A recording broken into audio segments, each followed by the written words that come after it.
Écoutez-moi tous et comprenez bien. Ainsi, mes amis, d'abord, il faut écouter. Et pour écouter, il faut commencer par se taire. Et aussi faire taire tout ce qui s'agite en nous, en moi, toutes ces peurs, ces phobies, ces frustrations qui sont comme autant de ressorts inconscients au plus intime de nous-mêmes. Oui, d'abord, il faut écouter, dit le Maître. Et c'est d'ailleurs ce que dit les premiers mots de la prière que chaque juif pieux récite plusieurs fois par jour. Shema Israël, Adonai Eloheinu, Adonai Echad. Écoute, Israël, je suis l'Éternel ton Dieu, l'Éternel un. Écoute. C'est étrange et plein d'enseignements, me semble-t-il, que les premiers mots de la prière soient de se souvenir de cet impératif catégorique que Dieu lui-même nous demande, écoutez. Et c'est un vrai travail, peut-être le plus dur qui soit, et le plus essentiel, que d'apprendre à écouter. Se mettre à l'écoute de l'autre, de soi-même, de son Dieu enfin. Ou de son Dieu d'abord, peut-être devrais-je dire. Car c'est en se mettant à l'écoute de Dieu d'abord que les peurs et les angoisses peuvent se faire moins prégnantes et que je peux alors véritablement écouter l'autre et ce qu'il me dit, ce qu'il veut me dire, et écouter enfin ce qui se dit au fond de moi, en amont de toute violence et de toute souffrance. C'est peut-être cela que Dieu veut, comme en premier lieu, des hommes et des femmes capables d'écouter et de s'écouter les uns les autres. Par nous-mêmes, nous ne savons pas le faire. Il nous faut un autre. Il nous faut Dieu et toute la puissance de sa parole pour nous sortir de nos brouhahas intérieurs et extérieurs, afin que nous puissions enfin commencer à nous écouter. Comme le dit admirablement Christian Bobin, Jésus ne parle pas pour attirer sur lui une seule poussière d'amour. Ce qu'il veut, ce n'est pas pour lui qu'il le veut. Ce qu'il veut, c'est que nous nous supportions de vivre ensemble. Fin de citation. Et pour que nous nous supportions de vivre ensemble, il faut d'abord nous apprendre à nous écouter. Mais nous le savons bien, il ne suffit pas non plus d'écouter. Encore faut-il comprendre. Comprenez bien, dit Jésus.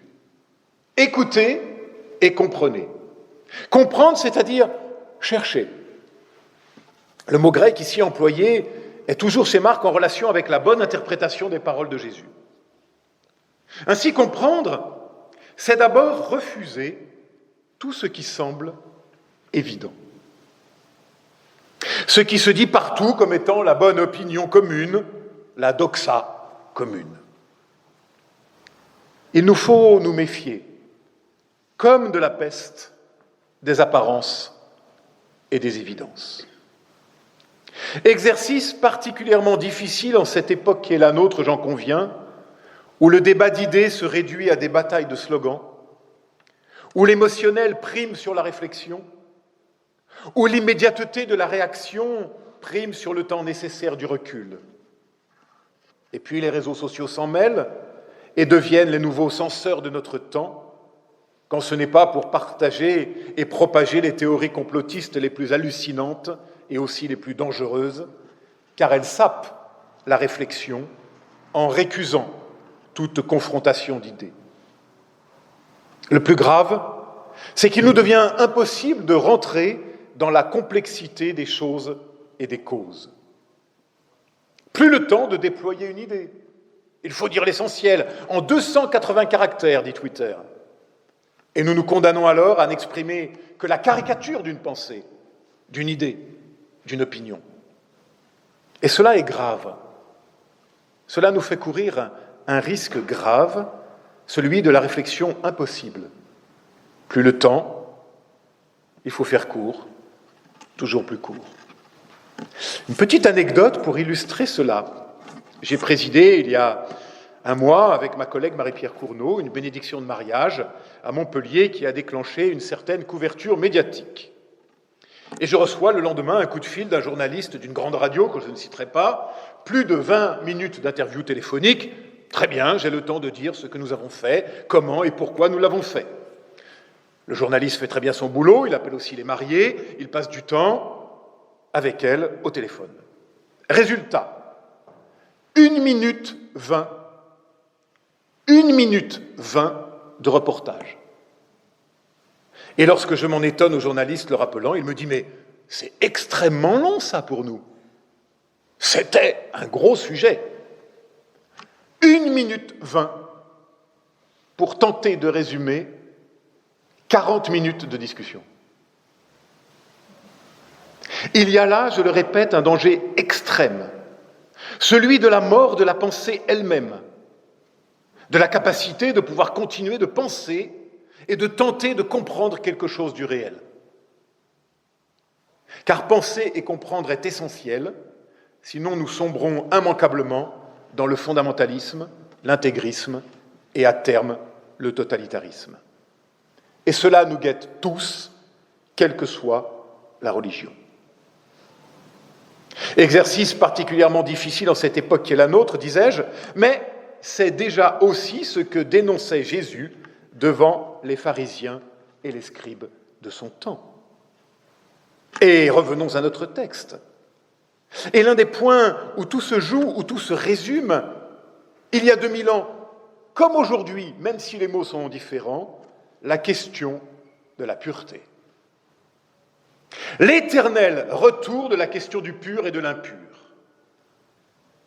Et là se situe la rupture fondamentale, absolue, définitive, rupture que l'homme de Nazareth ne cessera de poser à temps et à contre-temps.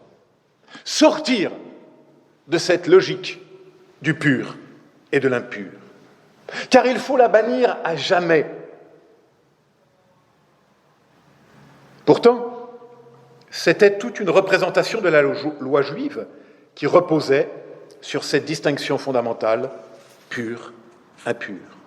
C'est-à-dire ce qu'il faut faire, ce qui doit être fait, ce qu'il ne faut pas faire, ce qui ne doit pas être fait. Logique simple, facile au bout du compte, même si elle est très astreignante et exigeante, car on sait enfin ce qu'il faut faire, ce qu'il y a à faire. Mais ce faisant, on laisse sur le bord du chemin un grand oublié, l'homme lui-même, dans sa complexité et ses ambiguïtés. Une précision d'importance. Est pur, dans la Bible, l'Ancien Testament, non pas ce qui est bien, mais ce qui est permis. Est impur, non pas ce qui est mal, mais ce qui est défendu. Vous me direz, c'est la même chose. Que nenni. 2 exemples. Le lapin est impur. C'est pas moi qui le dis, c'est texte biblique. Donc interdit de manger du lapin. Tout le monde comprendra que le lapin n'a rien fait de mal dans l'histoire. Et savez-vous que parmi nous, certains sûrement portent des vêtements qui sont impurs. Non pas qu'ils seraient impudiques, ça c'est la morale, mais parce qu'ils sont composés de matières mélangées. Or la Torah précise que mélanger le lin et la laine, par exemple, est impur. Alors, si vous ne me croyez pas, vous allez vérifier Deutéronome 22 et Lévitique 19. Donc vous le comprenez, la logique du pur et de l'impur n'est pas une logique morale, mais elle est une logique rituelle, une logique de classification des choses et du vivant qui induit une seule et unique logique, celle de l'obéissance et de l'observance. Mais ce faisant, cette logique sépare, exclut, met au banc de la communauté celle ou celui qui tombe dans la mauvaise case.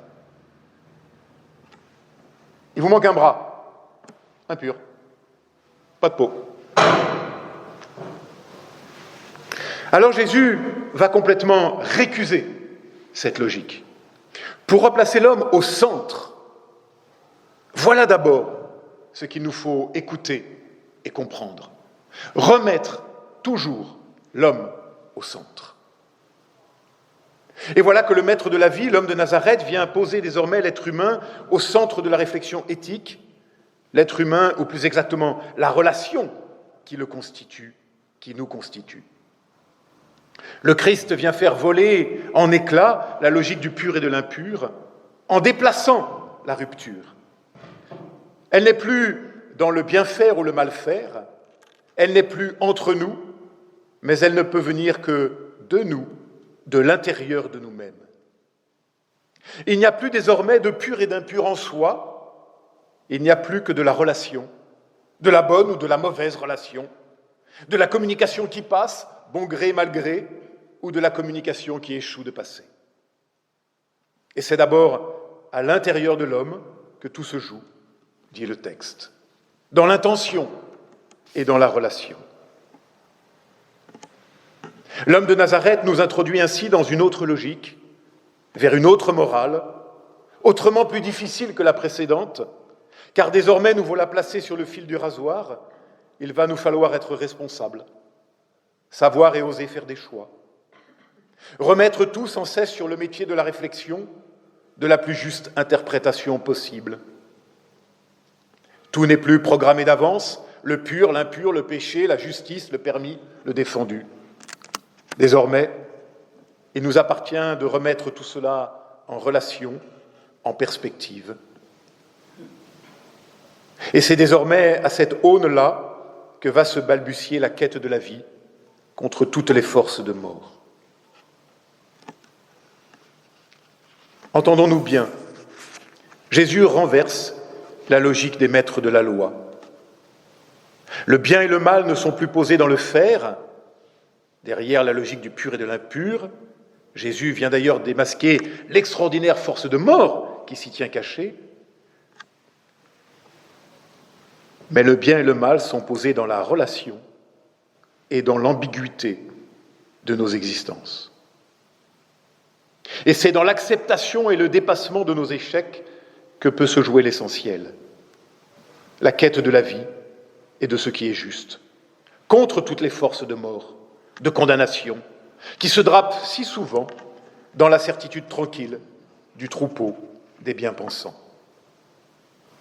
Et de cela, nous sommes responsables.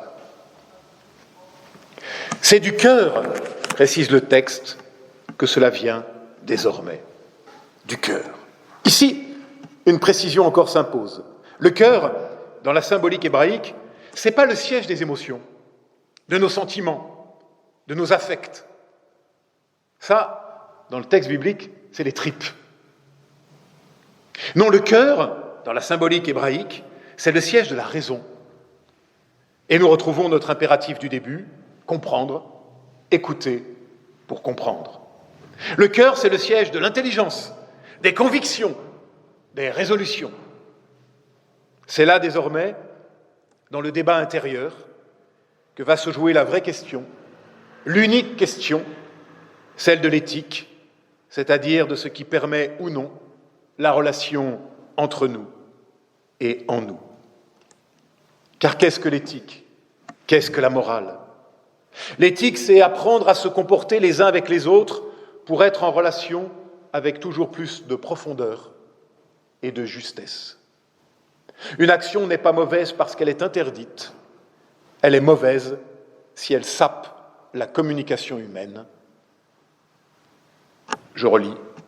Une action n'est pas mauvaise parce qu'elle est interdite, elle est mauvaise si elle sape la communication entre nous. On pourrait croire que cette définition viendrait d'un théologien protestant. Eh bien, pas du tout. Figurez-vous que cette définition, je la trouve sous la plume d'un dominicain, Timothy Radcliffe, l'ancien général des dominicains quand même. Voyez, c'est à cela que nous sommes appelés, et pas à dresser des catalogues entre ce qui serait permis et défendu, pur ou impur. Il nous faut sortir à jamais de cette logique. La tâche des églises, c'est de permettre des repérages, des balisages sur ce chemin difficile que propose Jésus, en rappelant à temps et à contre-temps que le pardon toujours précède la faute et que là où le péché abonde, c'est-à-dire chaque fois que nous échouons dans la relation juste, la grâce surabonde, comme le dit Paul, afin de nous retourner en chemin de vie. Je cite, pour terminer, le philosophe et écrivain Frédéric Boyer. Ce sera le mal de notre nouveau siècle, non pas le retour du religieux, mais la régression religieuse. Elle n'atteint pas seulement l'islam, c'est une régression de l'éveil spirituel, un retour aux formes les plus féroces et les plus inquiétantes du religieux. Sentiment de terreur inspiré par la divinité, obsession de l'interdit, crainte et haine de l'autre, du non-semblable, phobie des corps et du sexe, adhérence hypocrite à la lettre des textes et des rites, refus de l'interprétation et de l'actualisation des lois. Je ne pourrais jamais imaginer que ma foi puisse exclure ou criminaliser qui que ce soit. J'essaie de défendre l'exacte opposition inverse. Si religion il y a, elle ne peut qu'être cette force de compréhension, d'attention, de souci de l'autre, au-delà d'elle-même, quitte à mettre ses lois, ses rites au défi de l'attention et de la compréhension d'autrui, comme preuve spirituelle de sa maturation. La grandeur du religieux sera de témoigner d'une communauté toujours possible et nécessaire entre nous tous et le monde vivant. Quelles que soient nos faiblesses, nos désaccords, nos différences, nos incompréhensions. Fin de citation. Voilà une bien belle confession de foi à laquelle j'adhère sans réserve, car elle me semble en parfait écho avec l'Évangile. Puissions-nous être des femmes et des hommes qui s'engagent sur ce chemin et qui veulent en témoigner. Alors écoutons et comprenons. Amen.